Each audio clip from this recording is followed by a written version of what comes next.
और ये इनके सर आर्बिट्री परसेंटेज, एक ख्याली परसेंटेज सेट की गई है, वो है 130%। अगर ये अपने लास्ट गोशवारे से 130% के करीब नहीं आते तो ये अब ये सर ये ख्याली हद है जो एफबीआर ने मुकर्रर की है, इसको समझना चाहिए। और ये अगर उस 130% के करीब नहीं तो इनको किसी भी वक्त गलत करार दिया जा सकता है। इसमें कुछ चीजें लिखना आप भूल गए हैं जो नॉन फाइलर के लिए और भी लिखी जा सकती हैं।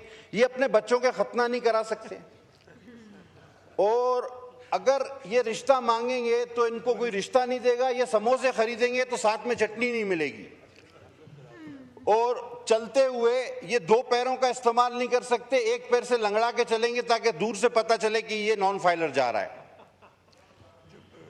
तो सर ये तमाम चीजें जो है ये मैंने आइन के वो आर्टिकल भी बताए जिसके ये खिलाफ है।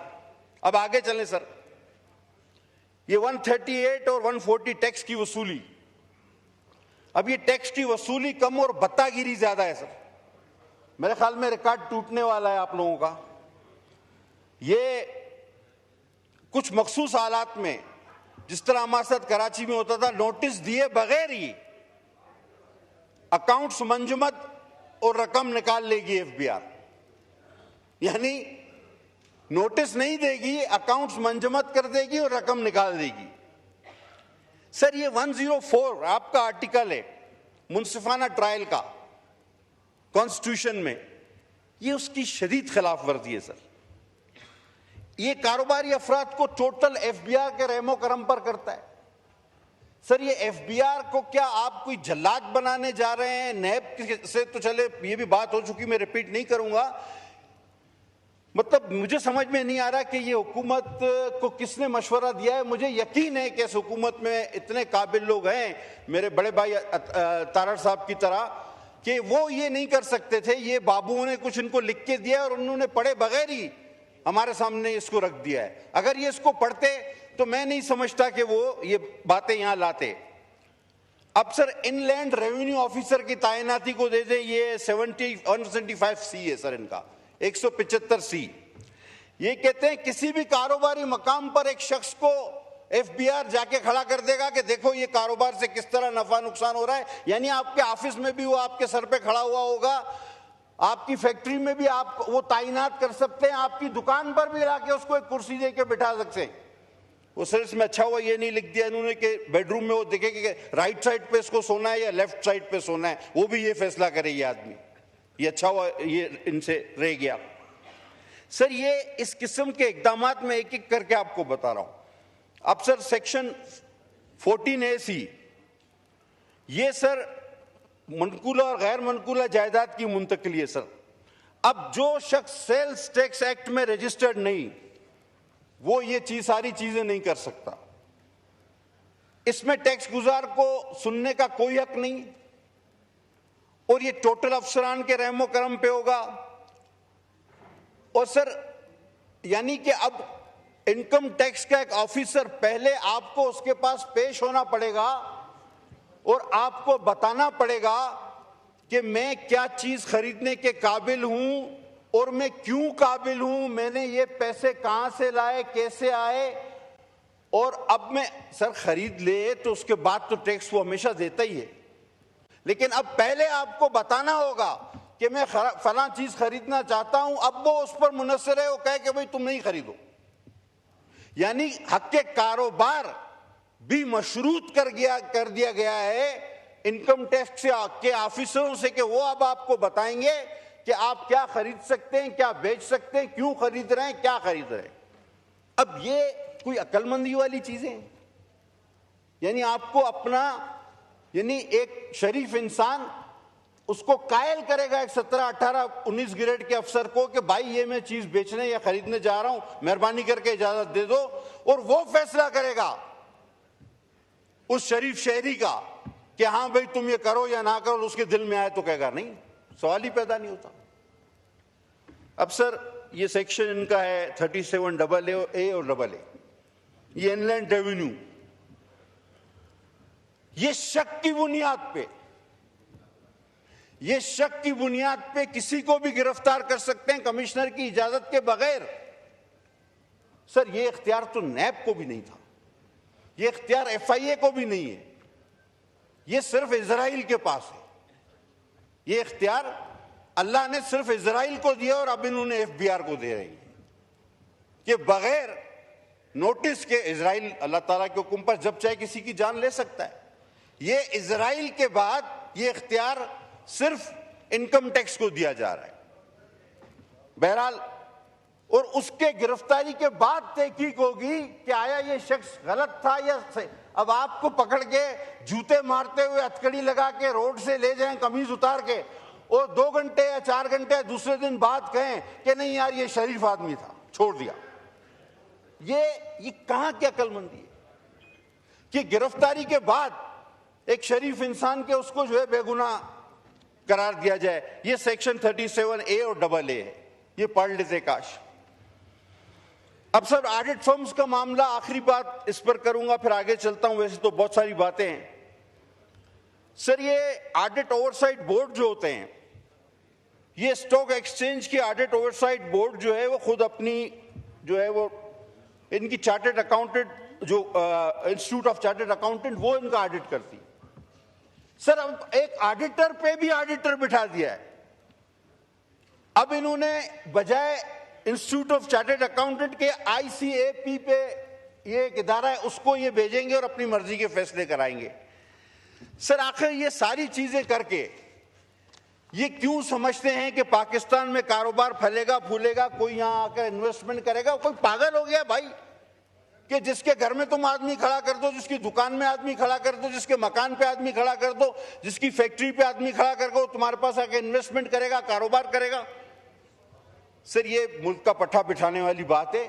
ये पता नहीं किसने इनको बजट लिख के दिया और इनकम टैक्स को ऑफिसरों को तो मैं कहता हूं इजराइल बना दिया। मैं बार बार कहना चाह रहा हूं। अच्छा, आप कह रहे हैं जी सोलर पर 18% टैक्स, बिल्कुल भी नहीं करेंगे हम इसकी हिमायत। अच्छा, कह रहे हैं इंपोर्ट पर 18% टैक्स, आप मुल्क में जो है वो सोलर जो है वो खरीदे। वो भाई, आपने मुल्क में इंजीनियर कौन से पैदा किए हैं, वो कौन सा इतना अच्छा सोलर पैनल बना रहे हैं? सर, अगर पाकिस्तान में बनने वाला पैनल 5 यूनिट पैदा करता है तो उतने ही पैसे का जो हम बाहर से यूनिट मंगाते हैं वो 100 यूनिट पैदा करता है। आप या तो मुल्क में सोलर की उसी तरह की उस स्टैंडर्ड की मशीन लगाते, इंडस्ट्री लगाते, आप उसी सतह के सोलर पैनल बनाते जिस तरह के चाइना से आते हैं, जापान से आते हैं, जर्मनी से आते हैं। आप उस स्टैंडर्ड को मीट करते नहीं, आपने ये तो किया नहीं। आपका सोलर पैनल जो मुल्क में बन रहा है वो लगता है कि रेडियो है जो कि बजता नहीं है, वो डब्बे की तरह है। वो पुराना रेडियो लगता है जो बजता भी नहीं है। और वो सोलर पैनल इतने जदीद है। अब हम जबरदस्ती ये खरीदें वो खरीदेंगे तो 18% टैक्स लगेगा और आप फिर कहते हैं कि हम मुल्क को तवानाई के बहरान से निकालना चाह रहे हैं। आप झूठ बोलते, आप चाहते ही नहीं कि ये मुल्क तवानाई के बहरान से निकले। वैल्यूएशन, इस पर मुझसे फेडरल मिनिस्टर ऑफ फाइनेंस मुत्तफिक हो गए। कराची की बात करूंगा, 5 लाख रुपए की जो जगह है उसकी FBR ने वैल्यू रखी है 25 लाख रुपए। अब टोटल वो 5 लाख की वैल्यू है, उसकी 25 लाख कहां से लाए कोई 25 लाख वाइट मनी?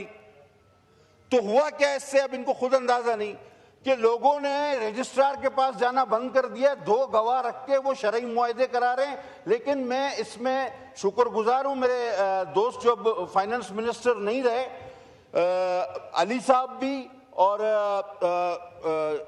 हमारे फाइनेंस मिनिस्टर भी, ये मुझसे एग्री करते हैं कि हाँ ये गलत है। इन्होंने एक चीज कही थी मुझे कि आप मुझे निशानदेही करें। सर, मैं अपने हल्के तक की तो निशानदेही कर सकता हूं कि कहां की जो है ना रकूम गलत रखी गई है, वैल्यूएशन हाई रखी गई है। लेकिन पूरे कराची का सर्वे सर मैं ये इन जल्लादों से, इजराइलों से करा ले सर। इतनी बड़ी जब इनको इतने इख्तियारात दिए इनकम टैक्स वालों को, तो ये इनसे करा लेना। हम एक पूरी कराची का सर्वे मैं कहां से जाके करूं सर? अब आप आ जाए सर, एक पूरे पाकिस्तान में, पूरी दुनिया में पाकिस्तान एक वाहिद मुल्क है, एक अनोखा मुल्क है कि जिसमें हमारा मकामी माहीगीर। पटेल साहब, आपके विप ने लिख के दिया कि आपको पार्टी की तरफ से एक्स्ट्रा टाइम दे दूं, तो इसलिए एक्स्ट्रा टाइम। जी बहुत शुक्रिया सर, मैं इंतहाई शुक्रगुजार हूं आपके साथ। सर, पाकिस्तान इस तरह से एक अनोखा और वाहिद मुल्क है कि पाकिस्तान में मकामी माहीगीर को पोर्ट क्लियरेंस लेनी पड़ती है और उसके एवज उसको पैसे देने पड़ते हैं। अब वो कौन सा अफ्रीका, सोमालिया, अमेरिका जा रहा है, वो जाता है अपनी कश्ती लेके अपने समुद्र में शिकार करता है, वापस आता है, लेकिन उसको कहते हैं कोई नहीं, लेकिन इंशाल्लाह आप कर जाएंगे। और अगर तरक्की करनी है तो खुदा के लिए इस कस्टम को, इस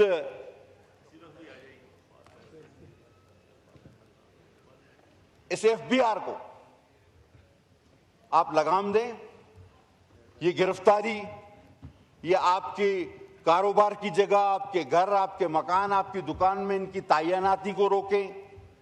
ये बगैर सबूत के, बगैर नोटिस के अकाउंट मंजमद करना और किसी को भी शक की बुनियाद पर गिरफ्तार करना, ये सारा इस बजट का हिस्सा है, इस बिल का हिस्सा है।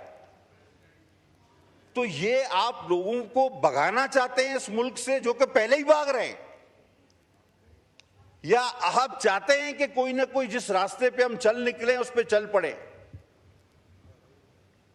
सर, कौम में खुशी की एक लहर थी, है, अल्हम्दुलिल्लाह, जैसा कि हमने इसी जगह पे खड़े होकर कहा था कि हमारी कौम में, हमारी अफवाज में वो जज्बा है कि हम दुश्मन को मुंह तोड़ जवाब दे सकते हैं, और अल्हम्दुलिल्लाह सुम्मा अल्हम्दुलिल्लाह हमने दिया।